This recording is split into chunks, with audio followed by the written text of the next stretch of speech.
se encheu de alegria e com júbilo sem fim nós cantaremos a tua paz.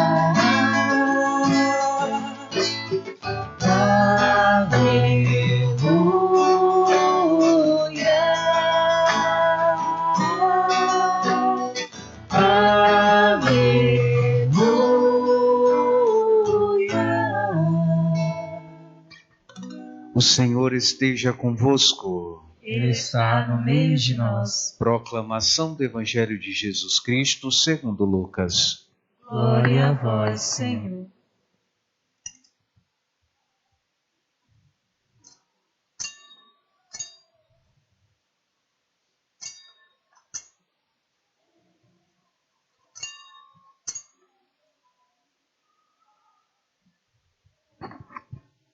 Naquele tempo, aproximaram-se alguns saduceus que negavam a ressurreição e interrogaram a Jesus. Mestre, Moisés deixou-nos escrito: se alguém tiver um irmão casado e este morrer sem filhos, deve casar-se com a viúva a fim de garantir a descendência para o seu irmão. Ora, havia 7 irmãos. O primeiro casou e morreu sem deixar filhos. Também o segundo e o terceiro se casaram com a viúva. E assim os 7. Todos morreram sem deixar filhos. Por fim, morreu também a mulher. Na ressurreição, ela será esposa de quem? Todos os 7 estiveram casados com ela. Jesus respondeu aos saduceus: nessa vida, os homens e as mulheres casam-se. Mas os que forem julgados dignos da ressurreição dos mortos e de participar da vida futura, nem eles se casam, nem elas se dão em casamento. E já não poderão morrer, pois serão iguais aos anjos.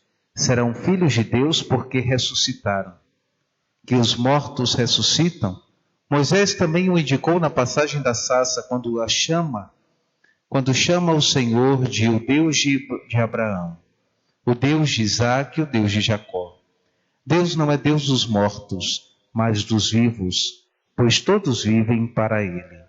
Palavra da salvação. Glória a vós, Senhor.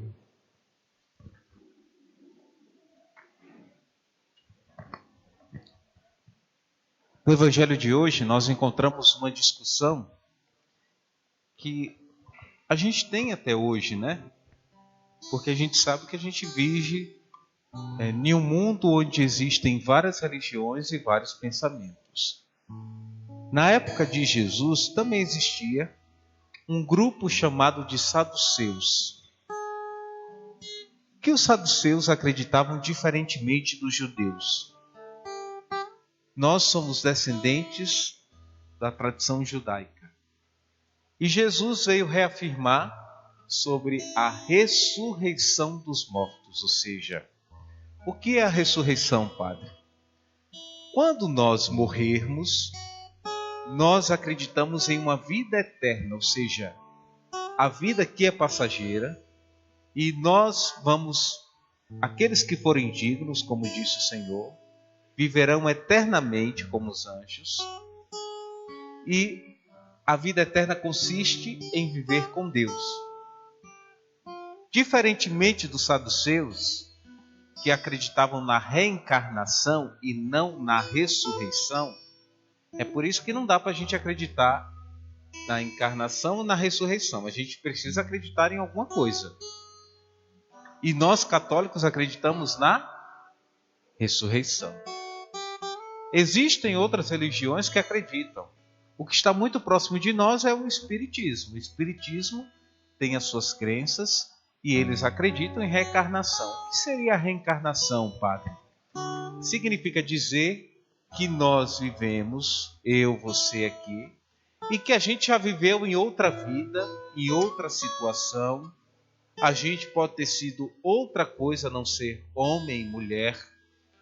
E a gente vai evoluindo, ou seja, quando você morrer aqui, se você não tiver evoluído para um espírito iluminado, você vai precisar reencarnar de novo. E aí, se você não evoluiu aqui nessa vida, você vai regredir para ser um animal ou alguma outra coisa. E se você evoluiu aqui nesse mundo, você vai para um nível superior, né?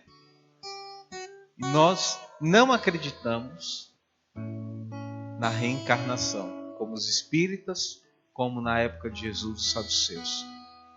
Mas eles tentaram Jesus, né? Então eles colocaram uma história para ver se Jesus ia realmente cair.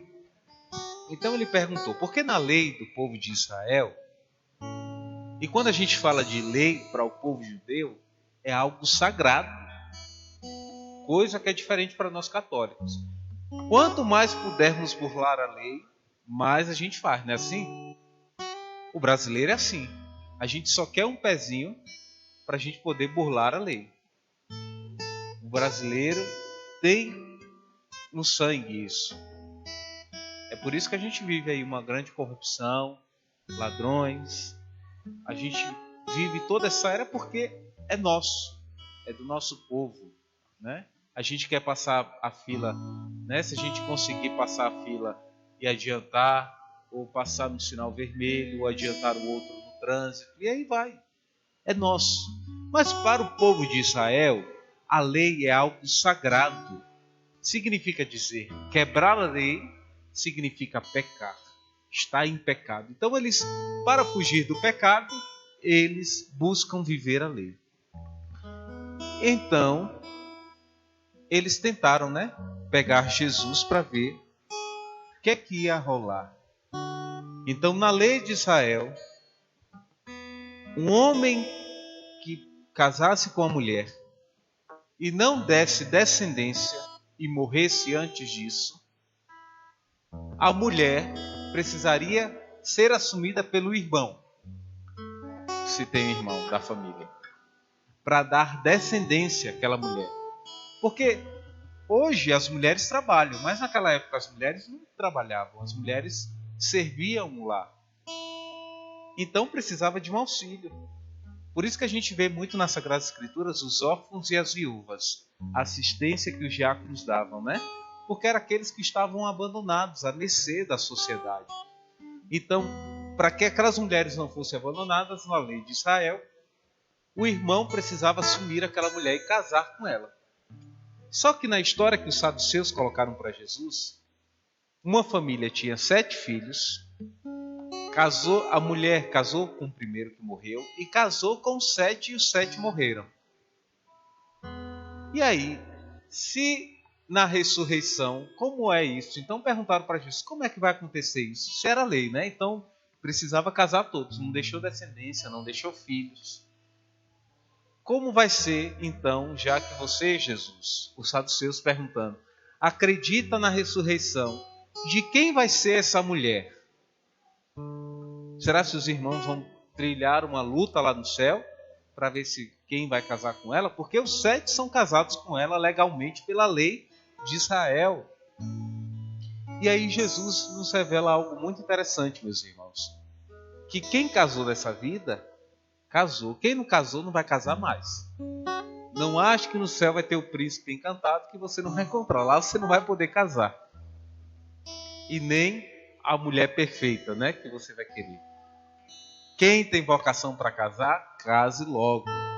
Não espere muito tempo não. Tem gente que fica enrolando a mulher aí e não quer casar na igreja.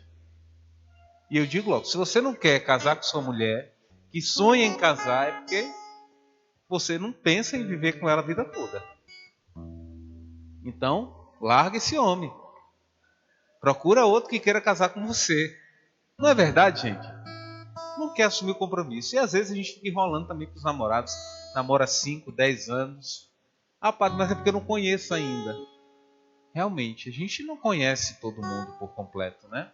Mas no céu, nós não vamos casar. Então, os casados não vão viver lá no céu como pombinhos de mão dadas. Jesus disse isso, né? A gente será como anjos. Os anjos não se casam. Os anjos não têm relações sexuais. Os anjos não procriam. Porque a relação sexual, Deus nos constituiu homem e mulher para criarmos e sermos uma descendência numerosa entre os povos, a imagem e semelhança de Deus. Mas no céu, não vai crescer essa multidão, não vai crescer mais.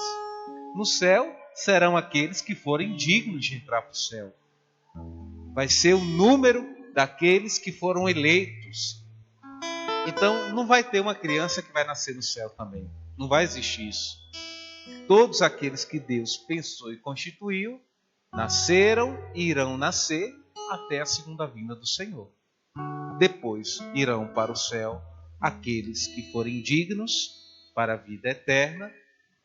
E aí esse povo viverá como anjos diante da presença de Deus. Mas eu queria pegar algo interessante na liturgia, porque eu falei muito de lei, e para o povo de Israel, a lei é muito sagrada. Quebrar uma lei significa pecar. E aí a gente pega, vai lá para o livro de Macabeus 2, que a gente ouviu, a primeira leitura. Um rei perverso que quer pegar o povo judeu e quebrar as leis dele, tirar os conceitos, a fé, a religião, as crenças.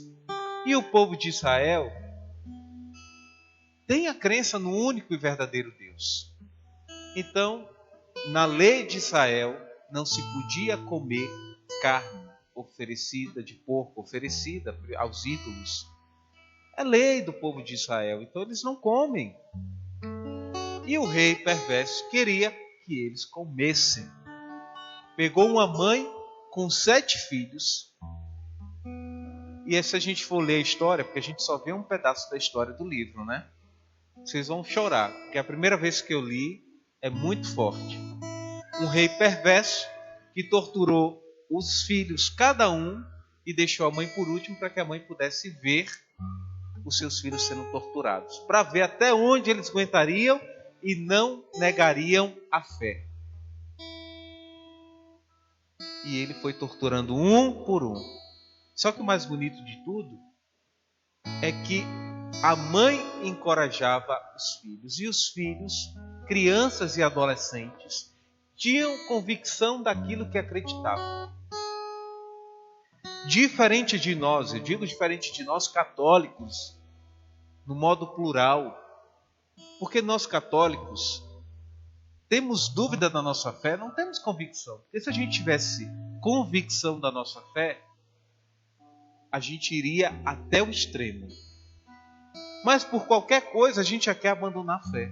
Pelo não que o padre diz de um batismo irregular, você já quer abandonar a igreja. Aí você já é como um menino birrento, sabia? O padre às vezes fica olhando assim, né?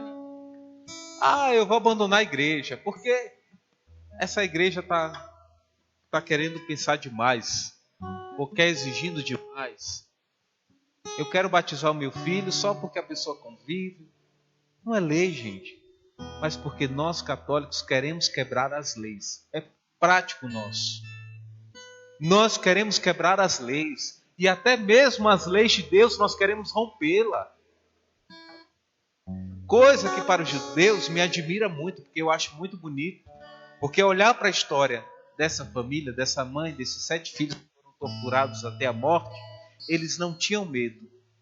E quando o chamavam o menino, eles iam logo e diziam: pode nos matar, porque nós não vamos negar e abandonar a fé ou quebrar a lei que os nossos antepassados nos colocaram. Certamente muitos de nós aqui, se fôssemos colocar agora, eu digo muitos, até eu me incluo, talvez a gente negasse a fé para não morrer ou ser torturado. Isso porque nós não temos convicção daquilo que acreditamos. É a resposta para tudo isso. Nós católicos abandonamos a fé para outras religiões, ou quando a gente adoece, a gente sabe porque é prático nosso. Tem gente que diz assim: padre, eu quero que o senhor reze por essa pessoa que está enferma, porque eu já fui no pastor, eu já fui no terreiro, eu já fui no centro espírita, eu já fui. Aí agora tem que ser o padre, é o único para ver se resolve. Não é assim, gente. E a gente sabe que isso é verdade. Isso é comum para nós. Falta o quê, padre? Convicção daquilo que acreditamos. Nós não temos convicção da nossa fé, não temos convicção das leis que regem a igreja, o bispo celebrava hoje o Crisma, ele dizia sobre nós católicos que falamos tanto da nossa igreja, e nós somos aqueles também que contribuem para divulgar fake news e realidades outras diversas à nossa igreja. Isso é o que, padre? Senão uma não compreensão daquilo que eu acredito. Quem é confirmado aqui? Levanta o braço. Quem recebeu o sacramento do Crisma? Quando nós somos confirmados na fé, eu digo que eu não tenho mais dúvida nenhuma daquilo que eu professo enquanto creio. Porque a gente crê em Deus Pai Todo-Poderoso, que criou o céu, que criou a terra, que não veio de um Big Bang. Creio em Jesus Cristo, que não é um grande homem, um super-homem, um espírito elevado, mas que é Deus. Creio na Trindade como Deus. Creio no Espírito Santo como Deus. Creio na Igreja Católica, na comunhão dos santos. Creio na remissão dos pecados. Creio na vida eterna. Se me falta a fé em alguma dessas coisas que eu professei, então eu preciso buscar a convicção, porque senão qualquer coisa me tira daquilo que eu estou, ou seja, da minha igreja. Ou seja, se a gente for olhar, então não somos católicos de verdade. Somos católicos apenas por tradição. Ah, eu sou católico, padre, porque a minha avó era bem religiosa, os meus pais são bem religiosos, aí eu sou católico. Você não teve a capacidade de dizer: eu recebi essa herança dos meus pais, uma herança sagrada, mas eu confirmei a fé naquilo que eu recebi dos meus antepassados, porque eu também creio e quero perpetuar isso para a minha geração. É isso quando nós recebemos o Crisma. Nós estamos convictos da fé. Então, crismados, todos aqueles que levantaram as mãos, vocês não podem mais abandonar a fé, porque vocês já confirmaram perante a igreja, para que a igreja soprasse sobre vocês como dom de Deus, o Espírito Santo. Então vocês não podem mais abandonar a igreja. E os que não confirmaram a fé precisam confirmar e buscar o conhecimento para terem razão suficiente de não degrinirmos a igreja ou divulgarmos fake news, mas para a gente ser aqueles como os judeus. É tão bonito. Será muito bonito se nós católicos sermos como os judeus. Homens que observam a lei e que veem como sagrado. Mas não é qualquer lei, eu digo a lei de Deus. As leis que o Senhor nos propõe a viver. Por isso, busquemos de fato ser católicos, ser autênticos. E eu ainda incentivo vocês a pegarem o livro de Macabeus 2 e lerem essa história, e a história completa, porque eu tenho certeza que esses mártires que deram vida, jovens, crianças, essa mãe que viu seus filhos torturados, certamente será um incentivo para que a gente possa querer abraçar com mais convicção a nossa fé. A gente precisa amar. Para ser igreja, eu preciso amar aquilo que eu abracei. E para amar, eu preciso conhecer. É por isso que você se decepciona. O padre falou que vocês não vão casar, né? Precisam casar agora. Por que será que a gente se decepciona com o nosso marido ou com a nossa mulher depois do casamento? Porque a gente não conhecia eles. Eles iam para sua casa, mulheres, cheirosinhos, arrumados. Depois de casado, você sente o fedor do pum e do chulé quando chega do trabalho. Mas antes, no namoro, você não conhecia isso, né? É por isso, meus irmãos, que a gente precisa conhecer para amar. A igreja, da mesma forma, eu só vou poder permanecer firme, inabalável na fé, até a minha morte, na igreja, sem vacilar, se eu conhecer a igreja. Conhecendo, a amo e sou capaz de dar a vida por ela. É assim que acontece. Na vida matrimonial, a mesma coisa. Conheço, amo e vivo, mesmo nas alegrias ou nas tristezas, porque conheci aquela pessoa. Da mesma forma, nós somos chamados a conhecer a fé. Louvado seja nosso Senhor Jesus Cristo. Creio em Deus Pai Todo-Poderoso, Criador do céu e da terra,